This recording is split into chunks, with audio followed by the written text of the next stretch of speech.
Assalamu alaikum, dear students. I'm your teacher, Ms. Sadia Shahzad, and I'm here yet again with another lesson from Component 1, 0457 We're using the source May June 2023 045711 variant.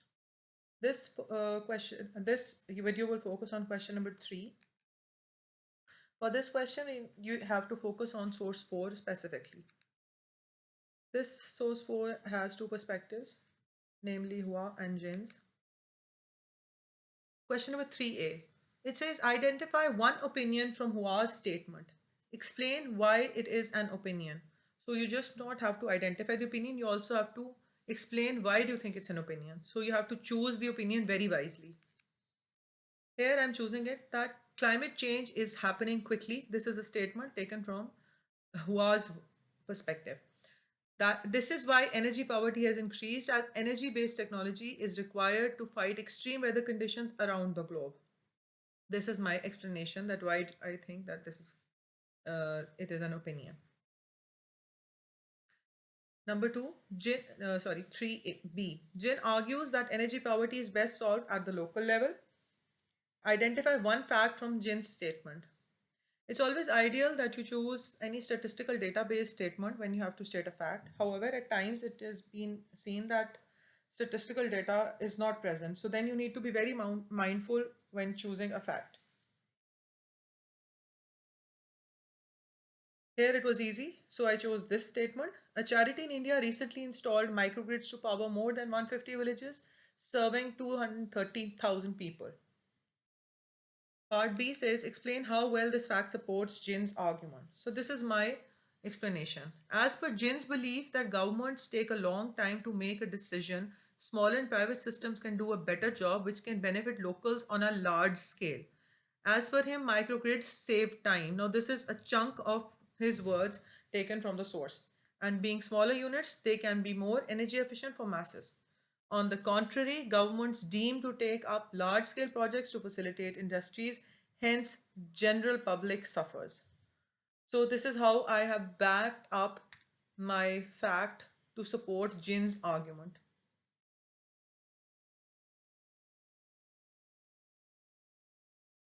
Moving on. Before moving on, pro tip for this is to cite the supporting reason and state the strength or weakness, backing it with a logical reason to establish your response. Please ensure that you keep the pro tips in mind because the questions are similar, but they are definitely not the same worded because sources are different.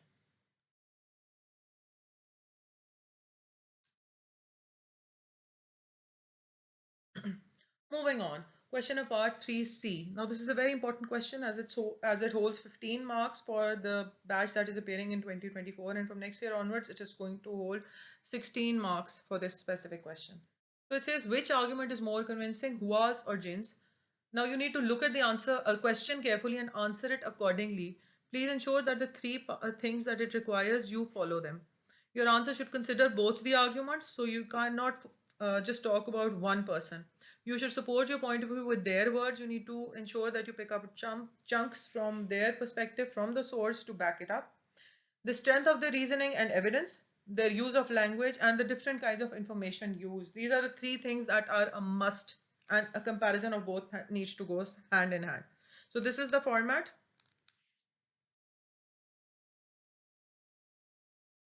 I believe that Jin's argument is stronger and more credible in comparison to that of Hua's.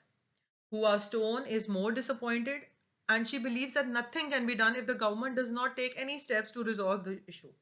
Her tone shows an urgency where she says that the government must act now to resolve this issue, whereas Jin shares a more practical approach, pointing out how the governments take longer. He backs his claim with the World Bank statement, energy poverty is best solved at local level. He augments his claim with examples to prove how microgrids have proven to be a source of energy provision to a lot of people on a local scale. See how I focused on the tone and backed it up with the words from the source itself. Hua's argument is less logical and coherent as he jumps from one point to another without making any link amongst them. Whereas Jin talks about the efficiency of microgrids, how they've helped farmers and families in rural areas. He further backs his arguments using statistical evidence of how microgrids have benefited 150 villages. He is precise and his words mark clarity of his perspective. So I have used both the arguments side by side and made a comparison. Moving on, Hua talks about things that are faced by a country at a large scale or a general level, whereas Jin speaks about the solutions presented on a smaller scale that would economically benefit the country on a national scale. This shows how well Jin has analyzed the different facts, and most people would agree with this perspective as it's a well rounded argument depicting a positive approach. So, the pro tip is to present at least three or more developed and evaluative points, quoting from the source in small chunks to back the argument. The answer should be in a coherent structure with both arguments in a clear comparison to reach a clear judgment. Your reasoning should be there, the use of language, the evidence, the sources, if it's biased or unbiased, if there are consequences, is there any range of agreement, the argument of the or the of and the perspective, and most of all, the conclusion. So although I've written all that, but yet the conclusion seems missing and it needs to be there. Although you have already written on the top that you support this argument, but at the end, it's a one-liner would do no harm. So hence, I believe that Jin's argument is more convincing. This would further support that in light of all these things, it's more convincing. So this is it for question number 3. Please keep the pro tips in mind. All the best.